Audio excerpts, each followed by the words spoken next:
नमस्कार विद्यार्थी मित्रांनो, आज सपोर्ट या चॅनलमध्ये तुमचे स्वागत आहे. इयत्ता 10वीचा होणारा पहिला जो मराठीचा पेपर आहे 20 फेब्रुवारी रोजी, तर कसा लिहावा बोर्डाच्या परीक्षेत चला तर पाहूयात. सर्वप्रथम विद्यार्थी मित्रांनो, तुम्हाला तुमचा सीट नंबर व्यवस्थित अंकात त्यानंतर अक्षरात लिहून तुमची सही करायची आहे व केंद्र क्रमांक लिहायचा आहे. त्यानंतर विषय मराठी असणार आहे आणि दिनांक काय असणार आहे 20 फेब्रुवारी 2026 आणि उत्तरलेखनाची भाषा ही मराठी असणार आहे. तर तुमचा मराठी विषयाचा पेपर हा एकूण किती तर 80 मार्कचा असणार आहे. तर सर्वप्रथम विभाग एक गद्य जो असणार आहे तो असणार आहे तुमचा 18 मार्क्ससाठी असणार आहे आणि त्यामध्ये तुम्हाला दोन हे पठित उतारे देतील आणि एक हा अपठित उतारा असणार आहे. जो प्रश्न क्रमांक 1 असणार आहे तो पठित उतारा असणार आहे, ज्यामध्ये तुम्हाला 2 आकलन कृती असणार आहेत व एक असणार आहे ते स्वमत असणार आहे, जे 3 मार्क्ससाठी असणार आहे, ज्यामध्ये तुम्हाला तुमचे मत हे अर्धा पेज भरून लिहायचे आहे. तरी ते तुम्ही पाहू शकता, स्वमत विचारलेलं आहे, देश किती श्रीमंत आहे हे दाखवायचे असेल तर झाडी खूप आवश्यक आहे. तर याचा तुम्हाला समजलेला अर्थ अत्यंत साध्या सोप्या भाषेत लिहायचा आहे, जेणेकरून तुम्हाला इथे 3 मार्क्स भेटून जातील. तर अशा प्रकारे प्रश्न क्रमांक 1 जो असणार आहे तो एकूण किती 7 मार्क्ससाठी असणार आहे आणि उतारा व्यवस्थित तुम्हाला वाचून त्याखालची प्रश्नांची उत्तरेही लिहायची आहेत. तर तुम्ही ही चौकटी ज्या आकलनकृतीसाठी विचारली जाणारी चौकटी पूर्ण करा, ती पेनेने अथवा पेन्सिलने देखील तुम्ही काढू शकता. तर त्यासाठी मार्क्स किती 2 असणार आहेत मार्क्स व दुसरा असणार आहे त्याला देखील 2 मार्क्स असणार आहे. त्यानंतर विद्यार्थी मित्रांनो, जो प्रश्न क्रमांक 1 असणार आहे तो देखील पठित उतारावरती असणार आहे. तर इथे पाहू शकता तुम्ही, आकलन कृतीमध्ये चौकटी पूर्ण करा, तर त्यामध्ये तुम्हाला उतार्यातील उत्तर शोधून लिहायचे आहे. दुसरा देखील असणार आहे तो किती 1 मार्क्ससाठी असं चौकटी पूर्ण करा, 1 मार्क्ससाठी विचारलेला आहे, त्यामध्ये तुम्हाला उतार्यातीलच उत्तर शोधून हे लिहायचे आहे. व दुसरा जो विचारलेला आहे तो विचारलेला आहे तुम्हाला कशावरती विचारलेला आहे तर व्याकरणवरती विचारलेला आहे. पहा, अपूर्ण भूतकाळ करा, तर दिलेलं वाक्य हे अपूर्ण भूतकाळात लिहायचे आहे तुम्हाला. त्यानंतर तुम्हाला तिसरा जो आहे तो प्रश्न असणार आहे तर तो स्वमतचा प्रश्न असणार आहे आणि तो तुम्हाला असणार आहे किती 3 मार्क्ससाठी असणार आहे. तर बघा, इथं सोपं विचारलेलं आहे, माणुसकीमुळेच माणूस श्रेष्ठ ठरतो, याविषयी तुम्हाला तुमचे मत लिहायचे आहे. तर ते किती 3 मार्क्ससाठी असणार आहे. प्रश्न क्रमांक 1 जो होता तो एकूण 7 मार्क्ससाठी असणार आहे, ज्यामध्ये 2 आकलन कृती व एक व्याकरणचा 2 मार्काला प्रश्न तसेच स्वमत हे 3 मार्क्सला असणार आहे. त्यानंतर विद्यार्थी मित्रांनो, प्रश्न क्रमांक 1 ई मध्ये असणार आहे तर अपठित उतारा असणार आहे, ज्यामध्ये तुम्हाला 4 मार्क्ससाठी हा अपठित उतारा विचारला जातो. तर त्यामध्ये आकलनकृती, दोन्ही पण आकलनकृती किंवा एक आकलनकृती व स्वमत असू शकते. तर तुम्हाला असा व्यवस्थित हा प्रश्न सोडवायचा आहे, ज्यासाठी मार्क 4 असणार आहेत. तर तुम्हाला एकूण या गद्य विभागासाठी किती वेळ द्यायचा आहे तर 30 ते 35 मिनिटे हे गद्य विभाग सोडवण्यासाठी द्यायचा आहे. त्यानंतर जो विभाग 2 पद्य असणार आहे तो बघा विद्यार्थी मित्रांनो, तुमच्या पठित कवितेवर असणार आहे आणि कविता दिलेली असणार आहे, त्यावरती तुम्हाला आकलन कृतीसाठी 2 मार्क्ससाठी असणार आहे, ज्यामध्ये विधाने पूर्ण करा, विधान सत्य आहे की नाही ते ओळखून लिहा. तर त्याप्रमाणे तुम्हाला असणार आहेत, कृती असणार आहेत. त्यानंतर तिसरा जो असणार आहे तो असणार आहे सरळ अर्थ लिहा. कवितेच्या काही ओळी देतील, त्यामधला तुम्हाला सरळ अर्थ हा लिहायचा आहे. व चौथा असणार आहे तो काव्य सौंदर्य तुम्हाला लिहायचे आहे किंवा स्वमत विचारतील तर त्यानुसार तुम्हाला त्याचे उत्तर लिहायचं आहे. तर एकूण तुम्हाला विभाग पद्य 2 जो असणार आहे त्यामध्ये प्रश्न क्रमांक 2 जो असणार आहे तो एकूण 8 मार्क्ससाठी असणार आहे.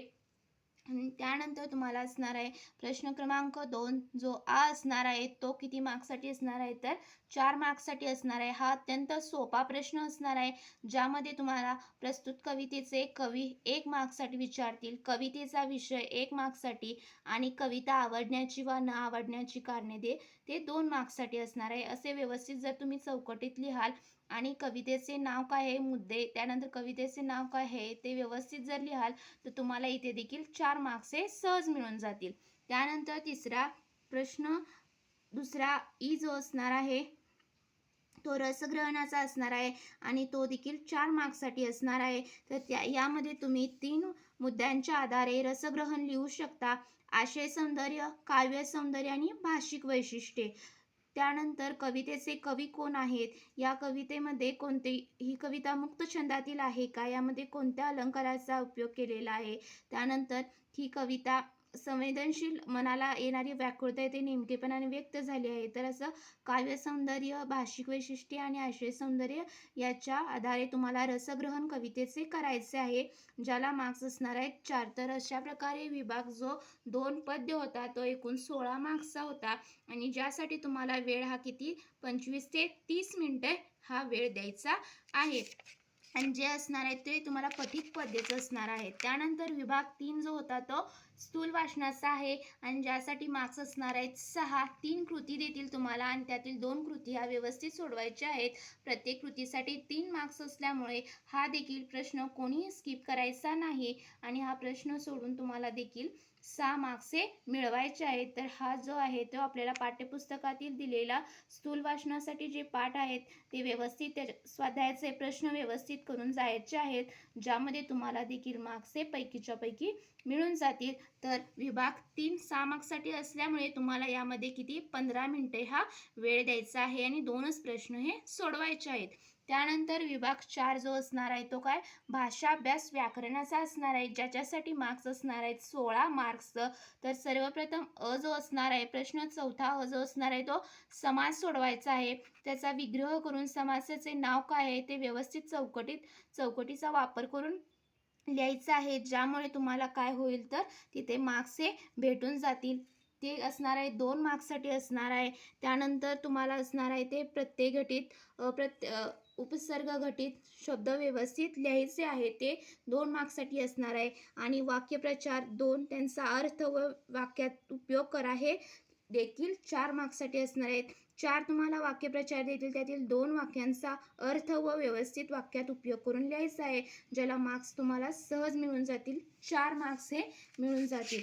त्यानंतर प्रश्न चौथा आ जो असणार आहे तो शब्दसंपत्तीवर असणार आहे आणि ज्यामध्ये तुम्हाला समानार्थी शब्द, विरुद्धार्थी शब्द तसेच शब्दसमूहाबद्दल एक शब्द व एका शब्दापासून अनेक शब्द तयार करा. त्यानंतर व्यवस्थित विरामचिन्हांचा वापर करून वाक्य पुन्हा लिहा.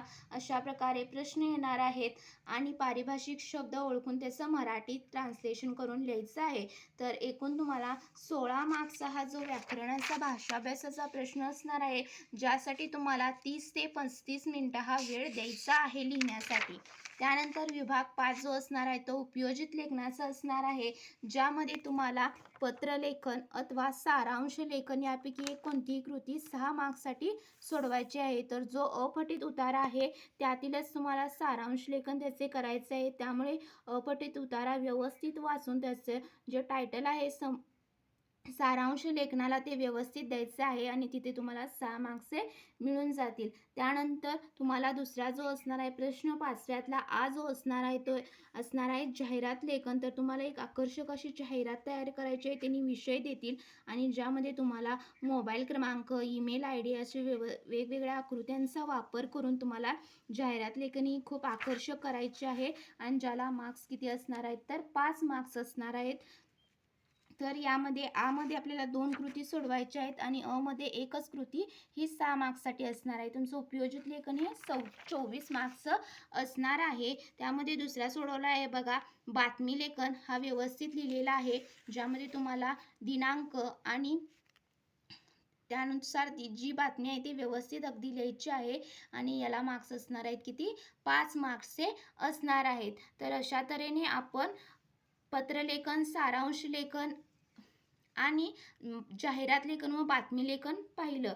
त्यानंतर प्रश्न जो ई असणार आहे तो असणार आहे आपल्याला कोणता असणार आहे तर निबंध लेखनाचा असणार आहे, ज्यामध्ये वैचारिक निबंध अथवा आत्मकथनात्मक निबंध यापैकी एक निबंध आपल्याला व्यवस्थित लिहायचा आहे. तर इथं वैचारिक निबंध लिहिलेला आहे सेल्फी योग्य की अयोग्य, तर तो व्यवस्थित 8 मार्क्ससाठी आपण लिहायचा आहे. आणि ज्याला मार्क्स आपण 8 मिळवायचे असतील तर तो निबंध देखील अट्रॅक्टिव्ह आकर्षक असला पाहिजे आणि तुम्ही सगळ्या मुद्द्यांचा व्यवस्थित मुद्द्यांचं विश्लेषण हे त्यामध्ये असले पाहिजे, ज्याच्यासाठी तुम्हाला किती 15 मिनटं द्यायची आहेत. तर आणि तुम्हाला पेपरमध्ये 3 तासामधले 10 मिनटं हे प्रत्येक प्रश्न सोडवला आहे का नाही, शेवटचे 10 मिनटं हे प्रत्येक प्रश्न सोडवला आहे का नाही ते त्यासाठी ठेवायचं आहे, जेणेकरून तुमचा प्रश्न कुठलाही राहणार नाही आणि तुमचा पेपर हा वेळेत कव्हर होईल आणि ज्यामध्ये तुम्ही हे पैकीच्या पैकी मार्क्स हे मिळवाल. तर अशा प्रकारे वेगवेगळे विषय देतील तुम्हाला वैचारिक आणि आत्मकथनासाठी, तर तुम्ही व्यवस्थित लिहायचं आहे. तर थँक्यू सो मच. व्हिडिओ आवडल्यास नक्की लाईक करा.